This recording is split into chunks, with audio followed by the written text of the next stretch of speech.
नमस्कार दोस्तों, स्वागत है आपका हमारे YouTube चैनल वेबसॉल टेक्नोसिस में। आज के इस वीडियो में हम देखेंगे एक्सेल से जुड़े हुए कुछ महत्वपूर्ण टॉपिक जो सभी एग्जाम के लिए काफ़ी आवश्यक है। तो चलिए स्टार्ट करते हैं। सबसे पहले हम चीज़ वहीं से लेते हैं, भैया एक्सेल होता क्या है। तो ये सबसे एक महत्वपूर्ण टॉपिक है हमारे सिलेबस का कि एक्सेल का यूज़ क्या होता है। तो किसी भी रिकॉर्ड को मैनेज करने और कैलकुलेशन अप्लाई करने के लिए क्या काम आ रहा है, एक्सेल काम आ रहा है। एक्सेल में बनी फाइल का एक्सटेंशन होता है .xlsx। आपने पढ़ा होगा कि यदि वर्ड में फाइल बनती है तो उसके पीछे हम क्या लगाते हैं, docx। पावर पॉइंट में क्या आता है, ppts। इसी तरह एक्सेल में बनी फाइल का एक्सटेंशन क्या रहता है, xlsx।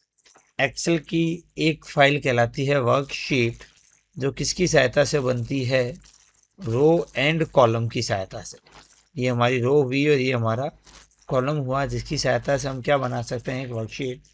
बहुत सारी वर्कशीट से मिलकर बनती है वर्क बुक।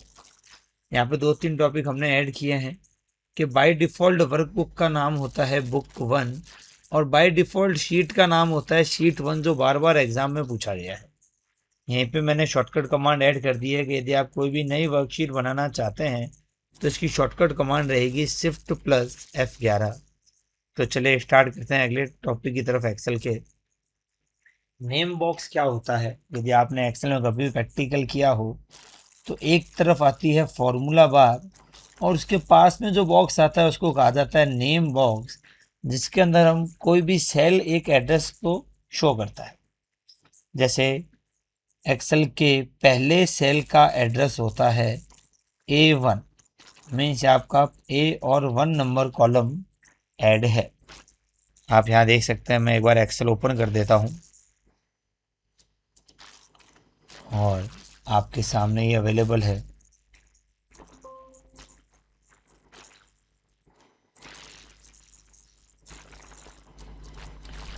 तो ये जो बॉक्स दिखाई दे रहा है इसको कहा गया है नेम बॉक्स, जहाँ पे हम कोई भी एक सेल का एड्रेस देख रहे हैं। यदि आपने ए को सेल सेलेक्ट किया तो यहाँ पे क्या लिखा रहा है, A1। और ये जो पूरी पट्टी आ रही है इसको कहा जाता है फॉर्मूला बार। ये होता है हमारा एक कॉलम और एक रो होती है रो, और एक बॉक्स कहलाता है एक सेल।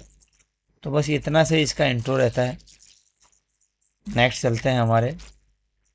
फॉर्मूला बार हमने देख ही लिया। कंडीशनल फॉर्मेटिंग क्या होता है, कंडीशन के आधार पर चेंज करने के लिए क्या काम कहा जाएगा, कंडीशनल फॉर्मेटिंग। मीन्स यदि आपको कहा जाए कि कलर ऐड करना है तो ये क्या हो गई, एक फॉर्मेटिंग हो गई। पर हमने एक साथ में कंडीशन दे दी कि कलर उसी का ही ऐड करना है जिसके नंबर 80 से ज़्यादा हो। तो हाँ, वहाँ पर हम किसका यूज लेंगे, कंडीशनल फॉर्मेटिंग का। फिल्टर एक्सेल का सबसे अधिक काम आने वाला ऑप्शन। मीन्स यदि आप किसी इंफॉर्मेशन को देखना चाहते हैं जो किसी पैरामीटर के अंदर हो, लाइक आपने कह दिया कि आपको उसी स्टूडेंट्स को बुलाना है जिनके नंबर 70 से ज़्यादा हो, तो वहाँ पे हम किसका यूज लेंगे, फिल्टर का। इसका सवाल इस तरीके से बन के आता है कि इंटरेस्ट के आधार पे रिजल्ट देखना हो तो कौन सा ऑप्शन काम आ रहा है, फिल्टर। और इसकी शॉर्टकट कमांड रहती है Ctrl+Shift+L। नेक्स्ट चलते हैं पाइवोट टेबल की तरफ। तो रिकॉर्ड को समराइज और एनालिसिस करने के लिए क्या काम आ रहा है, pivot table. Spark line chart क्या होते हैं, ऐसे चार्ट जिन्हें किस में बनाया जाता है, सेल में बनाया जाता है, तो उन्हें क्या कहा गया है, स्पार्क लाइन चार्ट। इन्हें टाइनी चार्ट या स्मॉल चार्ट भी कहा जाता है। इसके टाइप कौन कौन से हैं, लाइन चार्ट, कॉलम चार्ट और विन लॉस।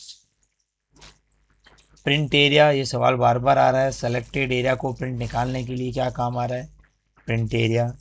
डेटा वैलिडेशन क्या होता है, सेल को वैलिडेट करने के लिए या किसी भी वैल्यू को एक रेंज में बांधने के लिए किसका यूज़ हो रहा है, हमारे डेटा वैलिडेशन का।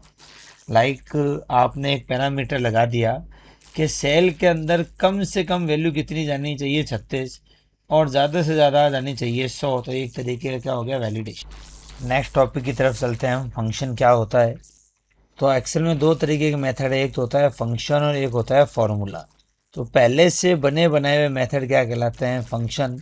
और यूजर के द्वारा जो मेथड बनाए जाते हैं उन्हें क्या कहा जाता है, फॉर्मूला। कुछ फेमस फंक्शन है, पहला है सम यानी जोड़ना, मैक्स मैक्सिमम, मिन यानी मिनिमम, एवरेज यानी औसत मान निकालना। यहाँ विशेष ध्यान रखना है, एवरेज का फॉर्मूला आपको पूरा लिखना है, AVERAJE, काउंट यानी गिनना, पावर यानी स्क्वायर निकालना, मोड यानी रिमाइंडर निकालना, SQRT जैसे आप 36 का स्क्वायर रूट निकालना चाहते हो तो हम क्या लिखेंगे SQRT 36। ABS यानी हमेशा पॉजिटिव वैल्यू के लिए क्या काम आ रहा है ABS।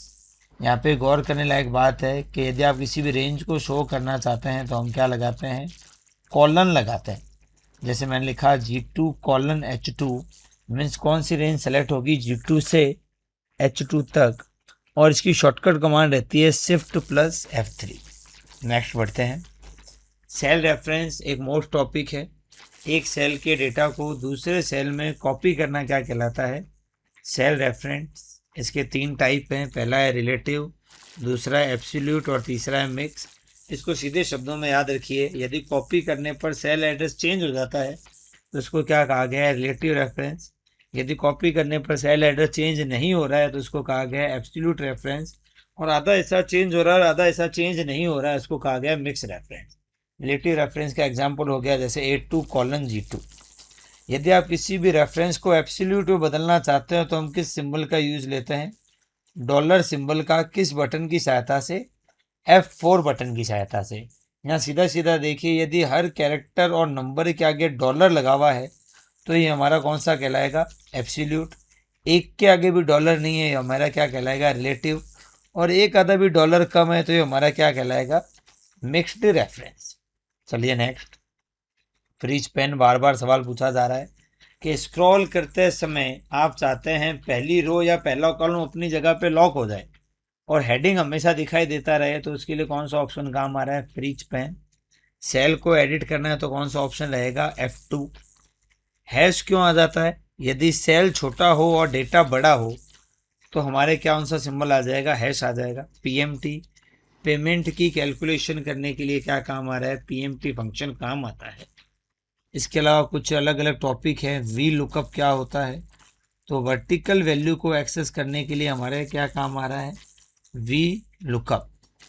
तो ये इसके अलावा एक सवाल बार बार पूछा जा रहा है गोल सिक क्या होता है। तो यदि आप फ्यूचर वैल्यू निकालना चाहते हो तो हम किसका उपयोग लेंगे गोल सिक ऑप्शन का।